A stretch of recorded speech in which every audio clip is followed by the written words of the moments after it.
there. Welcome to Talking Animal Talking with Gary Whitta at Develop Digital. I am not Gary Whitta. I'm Rebekah Valentin. I'm senior staff writer with GamesIndustry.biz, and I am joined by, yes, actually, Gary Whitta, journalist, screenwriter, author, and host of Animal Talking, and now also Talk Guys and Dungeon Crossing, all incredible shows within video games that you have conceived, launched, and made into successes over the last year. Gary, how's it going? I'm good. How are you? I'm all right. We were literally, we obviously were recording this. We said, we had a moment to talk before we actually started recording, and we were talking about how it's always a loaded question nowadays, and there's only so many ways to answer it. But what was it you said? As good as can be expected? I'm getting very good at saying the words "as good as can be expected" whenever people ask me how I'm doing, because you can only really be doing so well in the current climate. But we're doing what we can. We're soldiering on. Thank God for the. I've said this many times. I'm just so glad the internet infrastructure has held up under the increased load. Because if that had gone down on top of everything else, I think we really would be looking at a Last of Us type situation. The internet's really the only thing keeping us afloat right now in terms of our sanity and being able to work and connect with one another. That's really what we have right now in lieu of the real world. Yeah, and it's been really incredible too to see how people have adapted their use of the internet to, sort of be a stand-in for all the things that we're missing out on, which is, exactly what you did, of course. I don't honestly, this is really not I've said this so many times now over the past several months, but this is really not typically what I do. I do have a games background. I work in film and television, but this kind of hybrid entertainment, which not just me, but many people have been doing, finding new ways to create content and do something a bit different, both to amuse and distract ourselves and also other people while we're all on lockdown. I really don't think that without the pandemic, without the lockdown, any of the stuff that I've created, like Animal Talking and the spin-off shows that you just mentioned, would have happened. I would have been happily soldiering on with my day job, which is as an author and a screenwriter and producer of film, television, comic books, things like that. And it was all a big accident. You know this. You've been a guest on Animal Talking, so you know this better than most. I was just noodling around playing Animal Crossing, which really did come in and of itself was really just a salve to so many of us during the lockdown. The world really was sucky and miserable, and here comes along a game that promises an escape to this bucolic, idyllic tropical island where everyone's your friend, and the worst thing that can ever happen to you is maybe you get stung by a wasp. No, we all understand why that was so attractive to people, and Animal Crossing was already kind of having a big cultural moment. It really was exactly the right game at exactly the right time. And I was just noodling around with it and wasn't really looking to create anything. It just kind of happened by accident. But I think that's how a lot of the really cool viral stuff happens. I think people that set out to create viral content are often doomed to failure. The stuff that really takes off and captures people's imaginations, I think the reason why it often does that is because it comes from a pure place. It's not a cynical place of, if I create this, people will come watch and give me money or whatever. It's just, I just want to do something fun or charming or whimsical just for the sake of it. And when you create something like that and it comes from a pure place, it comes from a genuine place of enthusiasm and love and passion. That's what people can tell the difference between the fake stuff and the real stuff. And Animal Talking really did come from a very real place of just wanting to create something genuinely kind of charming and fun and try to put a smile on, first of all, my face, because I was deathly bored and very depressed with what was happening in the world around us. And then hopefully by extension, other people. And it really did take off way beyond anything I ever had imagined possible. It did. And so I don't want to, I don't want to beat it to death for, people who, because I presume most people who are watching this probably kind of already know what Animal Talking is, but it is essentially a talk show within the game Animal Crossing. You made this set in the basement of your Animal Crossing house, and you started streaming it and bringing on different guests. And your guests that showed up started increasing in notoriety quite exponentially over, what was it, April through when that you were running this? Yeah, it just kind of blew up. We started in late April, and as you mentioned, it really was. It wasn't even an attempt to make a talk show. It was kind of just like recreate a talk show set in the basement of my house with the items and the furniture and the wallpaper and the flooring and stuff that the game makes available. We didn't break or glitch or cheat the game at all. Everything that we did with Animal Talking was outside of the box. Anyone could do it. And it really was just, can we just make a talk show set just to see how accurate we could get it looking? And it looked so good. And because I was doing it on stream on Twitch, the community, the audience was like, oh, you should do something with it. It looks really cool. And so I had a friend of mine came over, and we like pretended to do a talk show. We were just like, you kind of like playing dress up. I put on a suit and she put on a dress in the game, and tell me about your new project. I understand you brought a clip, it just falling into all of those kind of classic talk show cliches and tropes that we know from, 70 years of watching American late night talk shows. It's very much enshrined kind of in our cultural imagination. We've all grown up watching, Johnny and Jay Leno and Letterman and, the current generation now, Kimmel and Colbert and all these guys. So it's a very, very typical, well-worn traditional format. And so people just got it instantly. Oh, that's kind of cute. Like, you've done something that I know very well and already am familiar and comfortable with. But we found a new way to do it. And of course, a big part of the appeal was we were able to do things that even the big boys, the Kimmels and the Colberts and the Jimmy Fallons of the world, were not able to do. They had to close down their sets because of COVID.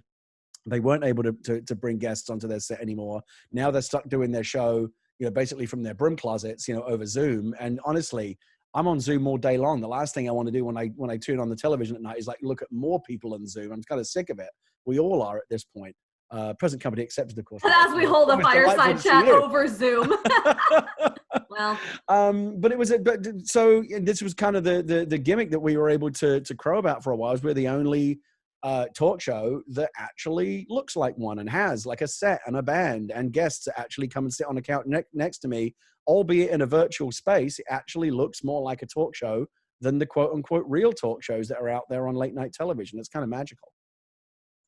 And the guests that you had too. I mean, geez, I didn't like pull up a list before I sat down with you, but like Brie Larson. And Sting and Selena Gomez and Danny I remember you like when I was on. It was the show, like it was the finale of season 1, and it was right.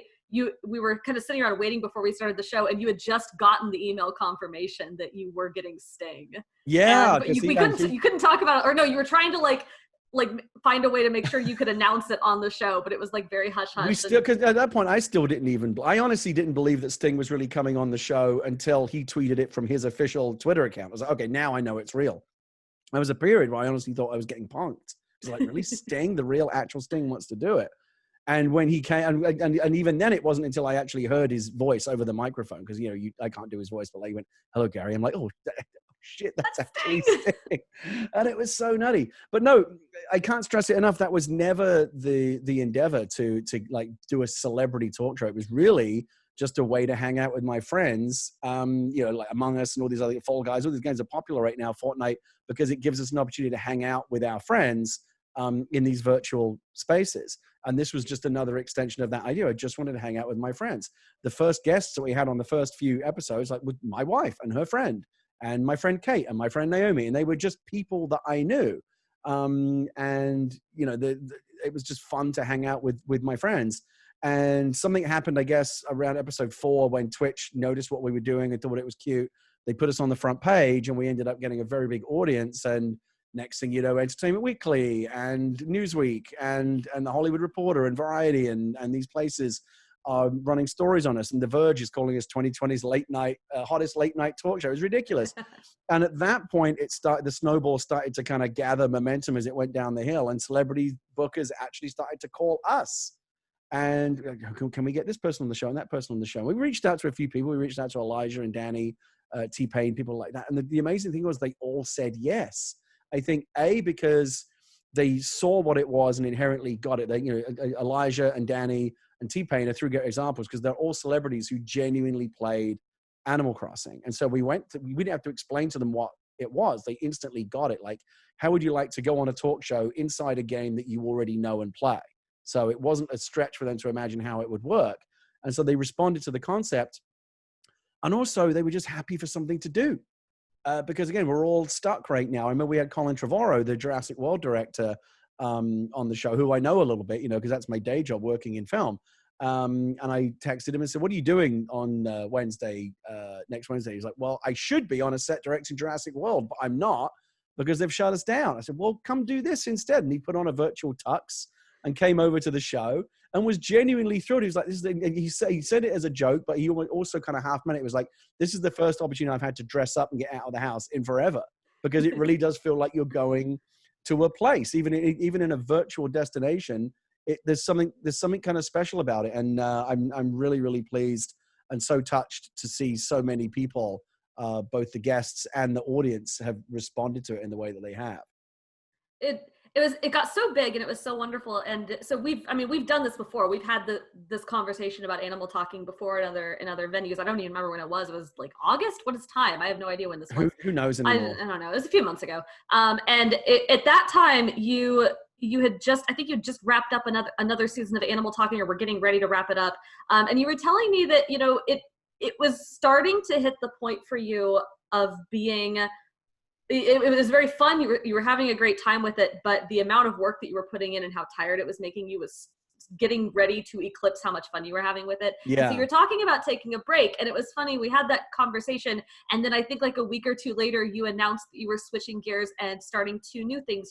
I think that's when you announced Talk Guys, and then I don't remember exactly when you announced Dungeon Crossing, but I think it came in there somewhere too. And so now you have these 2 other things that are very different, but seem maybe less work intensive. I don't know. Tell me kind of about that transition for you. Yeah, so that place that you mentioned, I've been there for a while now with Animal Talking, which is why it's currently on hiatus. It is coming back. It's coming back soon, in fact. But it needed to have a little bit of a break. I made this promise to myself. When it first started to blow up, it became very stressful, both in terms of putting the show on. Originally, we were doing it 3 times a week, which was crazy. Season 2, we did 1 show a week. Even that ended up being a lot of work. It takes about 10, 15 hours of prep to do each episode. I don't have 10, 15 hours of free time every week. I have my job. It's like my full-time job. So trying to carve out a way to do the show at the level of production that I wanted to do it at, and all the time that would require, became a real practical logistical problem for me. And it became very stressful. Again, not just because of the amount of work, but because I'm not in front of the camera person. I'm a writer. I'm behind the camera. And I'm not used to the spotlight being on me, like in an ancillary way, sure, like as the writer of something that you've seen, but I'm not the talent. I'm not the actor. I'm not the person in front of the camera. I'm not used to it being about me. And when Animal Talking blew up, it became about me, because I wasn't just the creator. I was the host of the show. That's my voice you hear. That's my character on the set. And so I wasn't entirely comfortable with that level of attention and focus and spotlight. And that became, I'm an anxious person by nature, so it became a big source of anxiety. Every episode, as each show booked bigger and bigger guests, it felt like more and more of a high wire act. And it just became like a tremendous source of joy, but also a tremendous source of stress and anxiety and hassle. And I always told myself that if the equation between those 2 things ever fell out of balance, if the show ever started causing me more grief than it brought me joy, I would just walk away. And it's been like 50-50 now for a while. I'm like right at that line. I want to continue doing it, but I need to find a smarter way to do it, which is the reason why the show is dark right now, is because I'm taking that time to figure out a way to continue doing it in a way that is just less stressful and more practicable. But I still wanted to keep doing something. And so the idea was to try and keep the energy going with a different kind of show that might be less hassle to do. And so 2 spin-off shows kind of both, again, by accident, kind of came out of it. One was Dungeon Crossing. We had a guest on the show who was a very experienced Dungeons and Dragons player and DM, and I had mentioned to her that I'd never played Dungeons and Dragons. She said, "Oh, I'll teach you to play." You had never played? I had never played. It's like this massive gap in my nerdy armor. I'd never played it growing up, because it wasn't as big in the UK when I was a kid as it was in the US. But I always wanted to play, and my friend Tanya, she's now a good friend of mine, who was on the show as a guest, said, "I'll teach you." And we stumbled upon the idea. She plays Animal Crossing. Let's build a little Dungeons and Dragons basement in Animal Crossing and invite some friends over, and we'll stream it and make content out of it. And that ended up becoming a thing. That's an ongoing show with 7 episodes into that right now. And then Fall Guys came along. These things are cyclical. For a while there, Animal Crossing was like the hottest game to stream on Twitch. And then Fall Guys came along, and that became the new hotness. And I genuinely love playing Fall Guys in the same way that I genuinely love playing Animal Crossing. And so I think, is there a way to do a talk show inside of Fall Guys? Which sounds ridiculous, but we somehow found a way to do it, because it's not structured, or that one doesn't take 10 hours to produce. That one, we just kind of show up. We book a guest, someone who's a celebrity or a cool and interesting person that my co-host Kate Stark and I want to talk to. And we just play Fall Guys with them while also trying to maintain some kind of structured conversation or interview, which if you've ever played Fall Guys, is very difficult to do because the game is absolute chaos.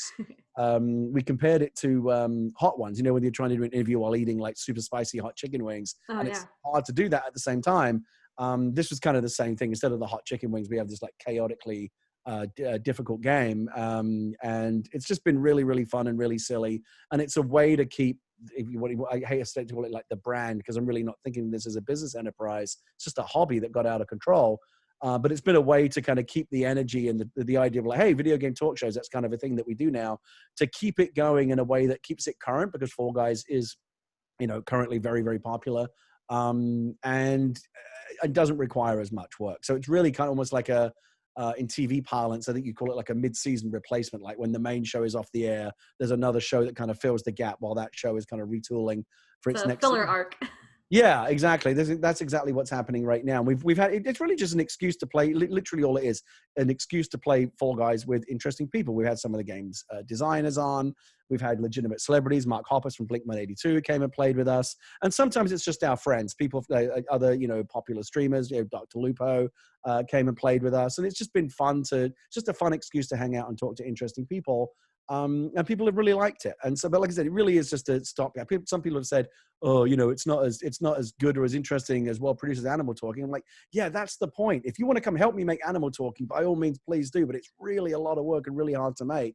And so until I find a smarter way to make it, where I don't want to compromise the quality of the show, rather than do like a stripped down version of Animal Talking, I want to keep it as good as people have come to expect. I just need to find a smarter way to do it. And Dungeon Crossing and Talk Guys are kind of keeping the fires burning while I figure out a way to bring back Animal Talking in a way that makes good sense. It is very interesting that you have sort of developed a secondary personal brand around all this, right? Because you are already someone who people know of, for your work, for your screenwriting, for your writing. But now you have this kind of other brand that exists as the guy who does Animal Talking, but also kind of these other shows that have sprung up around it, right? Like there is a community that follows you for these specific things and is interested in these things that you do. And if tomorrow you announced you were going to do, I don't know, Among Us talking or something, or like I don't know, like whatever cyberpunk talking, whatever other thing it is that you wanted to do that involved you and a video game and other people and community, like people would gravitate toward that. Like you've built up this community around the show almost by accident, right? I suppose now that we have 3 different shows, one show is a one-off, 3 shows starts to look like a pattern. And anytime I mention that I'm like on Twitter, I'm very, very, very active on Twitter, I might mention that I'm into a new game. And of course there's 100 people immediately go, oh, you're going to turn that into a talk show as well. Really, no. Like even Fall Guys, I kind of regret a little bit. So it's like, do I have to take everything that is fun and turn it into another job? Like, can't some things just be fun? And I want to keep that part of my life separate. I just want to play video games. Not everything has to be turned into content. Because again, this is if I were a full-time streamer and this was my job, I might be trying to do that. But it's really just a hobby, and so I really want to kind of pick and choose my battles. That's not to say I wouldn't do it. Like when Cyberpunk comes out, there's some aspect of the way in which that game functions that really lends itself to putting a talk show or something inside of it, then sure, that might be fun. But it really has to present itself in a way that makes sense and feels like it would be fun to do, rather than me constantly looking to kind of, fit a square peg into a round hole, because that's now what people expect. Like, oh, Gary's the guy that, shoehorns, TV formats inside of video games. I'll do it when it's appropriate. So far, it's been appropriate in 2 or 3 different instances. But I'm not going to do it for the sake of it. It requires a game to come along and say, this makes the total sense to do it like in a fun way. Like, and sometimes it was just the title. I was thinking about Fall Guys. What would you call it? And it wasn't until Talk Guys, that makes total sense. Then it was like, it kind of begged to be done. But like Fall Guys talking or whatever itself doesn't sound as natural. But yeah, I know it when I see it. I don't know if there will ever be another extension of this brand or this format or this idea. Again, if it presents itself in a way that feels natural and right, then I'm happy to explore it. But again, right now, just keeping the flagship show going, just getting Animal Talking back on its feet in a way that people can continue to enjoy it, but is not going to kill me. Like, I need to enjoy doing it as well. And it does still bring me tremendous joy. Doing the 2 hours of doing the show And immediately afterwards, like I genuinely get this sense of euphoria from like, wow, that was amazing. Selena Gomez, we just like, she was really here. And that was so fun. And the chat was loving it. And look at all these people who watch. Like that's genuinely euphoric. And I get a real buzz from doing it. So that 2-hour period is wonderful. The 10, 15 hours before and after of booking the guests and getting them set up on Discord and approving their avatars and doing the island tour and the set visit and the pre-interview and then getting music cleared with various record labels and talking about copyright and permissions. None of that is fun for me. And no one else does that for me. I do that all of myself. Like when Jimmy Fallon books a guest on a show, he's not on with like EMI or Warner Records trying to get the music cleared. Someone's doing that for him. But I don't have a staff or a budget. I'm kind of a one-man band, doing like 10 things at once. And I don't have a budget. The show doesn't really make any money, so I'm not going to spend any money on it. And we've been very, very, very, very fortunate for Kate and Adam and my wife, Leah, who as volunteers help make the show. But until I can find a way to get it on a more stable production footing, I'm not going to keep killing myself over it for the sake of like a 2-hour buzz every week. Yeah, it's sort of interesting because you're touching on this problem that is one that is just constantly discussed in terms of content creators, right? Like there's this obligation to continue. You say you're not a content creator, and you are in the sense that you are putting content on the internet. You are a person who is on Twitch, but you're right that you're not, because you're right. You have a full-time job, right? You have something else on the side. Like if you tomorrow decide to completely throw in the towel and never do any of this again, you'd be fine. Like you have an income. This is not your full-time job. Actually sounds really attractive, right? As you say it as well. Oh my God, it'd be liberated from all of this stress. Right, but there is still kind of, I don't know, I don't want to put words in your mouth, but it does sort of seem from the way you talk that there's sort of a feeling of obligation to continue doing something because you have like cultivated this audience. You've made something lovely. And I give myself very little credit for it because it really was just an accident. It wasn't like I sat down and had a plan, or people will love this, and it paid off exactly the way I wanted it to. I fell ass backwards into it. I got very, very lucky with a confluence of circumstances that resulted in me making this show that many people enjoy. And yeah, part of me feels like walking away from it would squander that. Like I've been given this amazing gift by fate that I stumbled into making a show that has been a hit and people have really liked.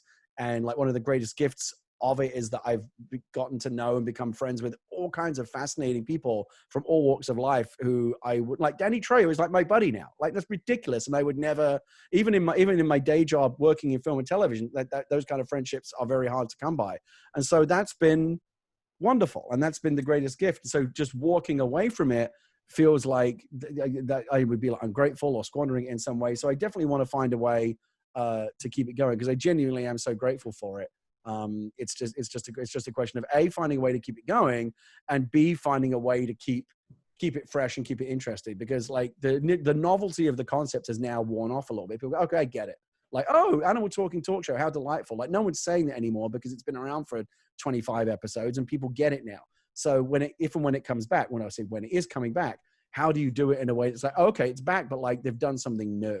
It's like Fall Guys season 2 just came out because Fall Guys was here's a perfect analogy. Fall Guys was a big hit. People started to kind of slope off a little bit in terms of the interest because it's like, okay, it's not new anymore. But here comes season 2 with a bunch of new levels and costumes and features. Now everyone's back playing it again because the concept's been refreshed and it's new again. I feel obligated to do that and not run the format into the ground. Season 2, season 3 needs to be something else. There needs to be a new angle. People go, oh, okay, I see what you did there. That makes it interesting again. You've inadvertently created a live service Twitch channel. Yeah, basically, there's a roadmap and milestones and and the social media. Like, here's what we're doing, and I get grumpy people in my YouTube comments go, oh, why haven't you done this? Why are you doing that? Why not? Because it's really hard to do. I don't have many people appreciate how difficult it is to make the show because it looks on the surface like Wayne's World. It's a couple of idiots in their basement who happen to be interviewing big name celebrities, and it looks very kind of loose and charming in the fact that it's all kind of slapped together with shoestring and duct tape. But even to get to that level of production actually requires a tremendous amount of work, because again, what you're seeing, this is the command center from where Animal Talking is made, and all I have is a Stream Deck and a couple of other little bits and pieces, but nothing. I haven't really invested anything in the show. And again, that is kind of the charm of it. Like, it's so funny when I talk to record labels and say, well, what is your budget for music licensing? I'm like, budget? Would you like me to walk you through what this show is made out of? Because it's made out of nothing. There is no budget. It's literally just me sitting here in my sweatpants in the basement of my house with some help with my wife and a couple of friends. Like, there's no budget. There's no plan, there's no production. It's really just kind of, it'll be all right on the night. Let's just hope this works. And that high wire act is very exhilarating. And again, I think it's part of the charm of it. Like if something goes wrong on Jimmy Fallon's show, like his sound cuts out or a guest, misses their cue, it's like, ooh, that was a bit awkward. Yeah, it feels wrong. You get that cringe in the theater when someone misses their it's like, cue. ooh, you get those chills. Like, oh, I kind of feel so bad for him that he's kind of dying up there on stage or whatever. When that happens on a professional production, you feel that because you go into it with the expectation that it's a professional production. If something goes wrong, it's like, ouch, someone's getting fired in the morning. When it happens on our show, we're often able to make a joke out of it because it's what do you expect? Like we're a bunch of, we don't know how to do this. So we're just going to make it up as we go. It's the whims of Nintendo's servers. Yeah, it's funny. I made the Wayne's World analogy. It really is like the real life Wayne's World. So Wayne's World, if you think about it, right, was predicated on the joke that it was two dummies in their basement with a public access cable show that somehow got major celebrities to come on their show. But that wasn't really, of course, what was happening. Those major celebrities weren't appearing on Wayne's World. They were appearing on Saturday Night Live, which is a really major show. But we are actually Wayne's World. There's no Saturday Night Live around us. We are just the guys in the basement doing a show every week that somehow got some of the biggest stars in the world to come sit with us. And again, it all comes from a genuine place. Like Brie Larson loves Animal Crossing. If you go back and watch our interview with her, like it's actually hard to get a straight answer out of her because she's constantly just cracking up over the fact that she's doing something so ridiculous. I'm on a talk show inside Animal Crossing. This is so ridiculous. I'm like, no, isn't it great? And it's that joyfulness. That's just that the fact that we did something that is so silly, it shouldn't really exist. And yet it struck a chord both with audiences and celebrities in a way that they all responded to it and they all want to be a part of it. Yeah, like Elijah Wood, I assume ended up on your show in part because of the fact that people started running articles about the fact that he was running around to other people's Animal Crossing islands, and it was actually Elijah Wood going to people's. Yeah, and not only did we get him on the show, but we actually surprised him live on the show with the person whose Animal Crossing island that he visited, and it was this really sweet kind of moment where we kind of ambushed him and it's like, oh my God, you're the person whose turnips I bought. And it was just really funny and cool. And the show does genuinely go off. Like the episode that we did with T-Pain was an absolute train wreck because he just went completely off the rails. But like, again, in the most delightful way. And he was just absolutely hilarious. And I could not control him, could not contain him. But it was so funny, and everyone in the chat and on the set was just cracking up. That is the magic of the show. And that's why I would never want it to become too polished or too professional in its production, because then I think you do lose some of the charm and some of the whimsy of it. The fact that it really is just, it's amateur hour over here, and people kind of love us for that we're doing this without any training. There's no net, it's live, so things go wrong all the time. But we've always managed to find a way to turn, any comedian will tell this, like when a joke bombs on stage, like you find a way to turn the fact that the joke bombed into another joke and move on and get past it. And we do that constantly on the show, because I don't know if we've ever had a show where like less than 10 things went wrong. But we always find a way to turn it into something funny. Yeah. We're getting close on time, and I always feel weird asking this question, but I think there's an answer to it somewhere in your brain. What do you make of all of this that you've done? Like, is there some kind of like lesson or takeaway or like big future plan coming out of it? Like is it always just kind of just going to be just for goofs? Is there some takeaway that you've gotten from, having this show that has exploded, and then these spin-offs and this community that's grown up around it, and this desire to make this weird talk show in Animal Crossing? I mean, we're presumably not going to be in a pandemic forever, but this is still like this lovely, I don't know, like kind of how do you reflect on all of this? Yeah, one of the most common questions I got asked when the first blew up was like, do you want to keep doing this after the pandemic? And it's a good question. And I didn't, again, because I put no thought into whether or not this thing would be successful or people would respond to it prior to launching the show. All of my thinking on that has come afterwards, like trying to reverse it, like why has this been successful? And spending a lot of time thinking about that. I really don't think you can separate the pandemic from the success of the show. Had the pandemic never existed and I'd done this just on a normal day, I think people might have responded to it, but I wouldn't have gotten the guests that I got. And I don't think people would have responded, because the show was such a contrast to how shitty the world was. And you look at like John Krasinski with his Good News show was obviously a direct response. People desperately need something fun and joyful in their life right now because the real world is so shitty. I think that's why people responded to it to the degree that they did, because it did stand in such stark contrast to the shape that the world is in. And I think if I do take a larger lesson from it, I think it is that the metaverse is very real. It's only going to become more real as the technology improves. Epic started to figure this out a while ago, that Fortnite had evolved beyond just a game where people went to play against each other, but it became a space, a virtual place where kids went to hang out with one another. It's effectively a social network now. Yeah, and so now they're doing rock concerts and movie premieres, and it's a place. The game is almost incidental. It's like when I go play golf with my friends, I'm not very good at golf, but it doesn't matter, because the hitting the ball into the hole is like, that's something you do while you're actually chatting with your friends and having the game golf with your friends. Yeah, no. So when I go play real life golf back in the before times, it never mattered to me that I was never very good at the game, because what I really cared about was hanging out with my friends. And I think that increasingly you're going to see games and virtual spaces engineer themselves to become more inviting places for people to go. VR obviously is going to take a part in it, and I just think that basically the shittier the world becomes, the more inviting those metaverses become in contrast. Because again, I did an election thing recently where I was trying to encourage people to vote as my Animal Crossing character, and I was saying, out there in the real world, it's a shithole. It's a shit show, but here on my island, there's no pandemic, there's no racial injustice, there's no economic meltdown. Everything's great here because we're in the virtual world. And so I think that I really hope this doesn't have to become true, but I feel like inexorably to some extent it will.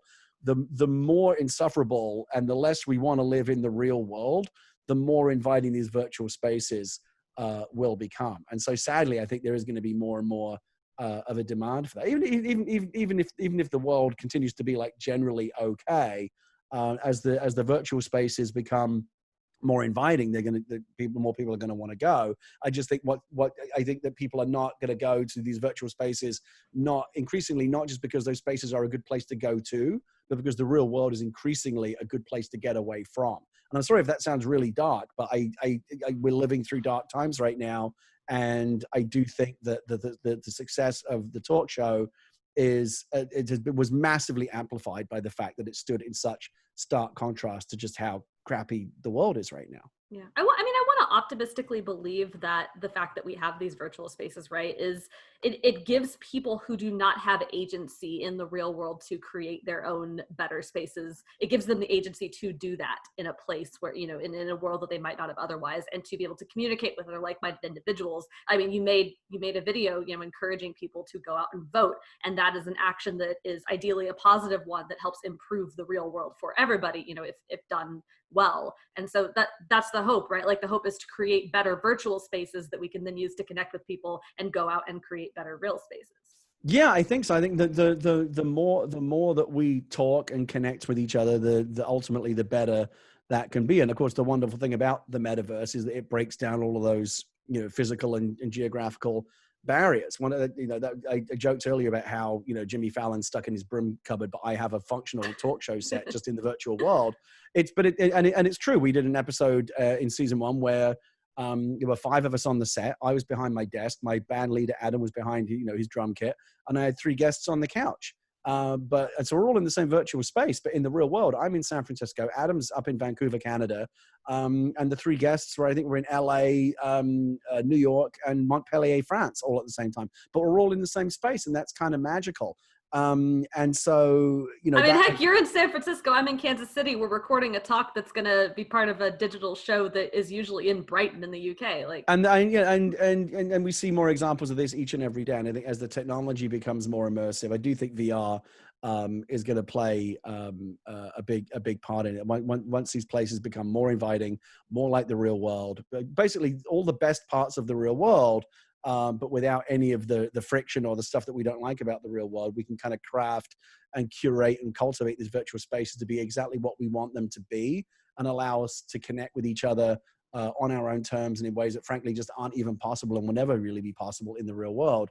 I really, really think it's wonderful. And as silly as animal talking is, and that's really a fundamental, cornerstone of its appeal, is the silliness of it, is that it is, I think, at least one example of the way in which these virtual spaces and that kind of connectivity are, I think, increasingly going to be the future of the way that we interact and connect and socialize and communicate and understand one another.